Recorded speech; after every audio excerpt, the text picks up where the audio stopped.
unlike conventional pharmaceutical products, small molecules and biologics, the transition from clinical stage into commercial is very, very different. It requires the same critical handling of the products in a commercial setting as it does in the clinical setting, which means that we are able to take our clients from very early clinical stage, at phase 1 and phase 2, through to late phase clinical trials, and then work with them through the transition into commercial. And that's why you see that we're currently supporting in excess of 560 clinical trials in the advanced therapy area alone, which represents over 50% of all global clinical trials are supported by Cryoport.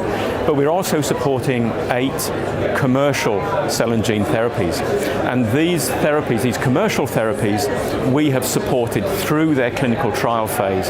And now as they move and they get their market approval, we're now supporting them into the commercial phase as well. And I think you see that our clients, we've worked with them over the years. We've got trust and a deep relationship with these clients that mean that they have the confidence in moving forward into the commercial setting, using the experience and the expertise, and as I said, developing new innovative products and services along the way. And going back to the innovation and the product development, that doesn't just stop at the services.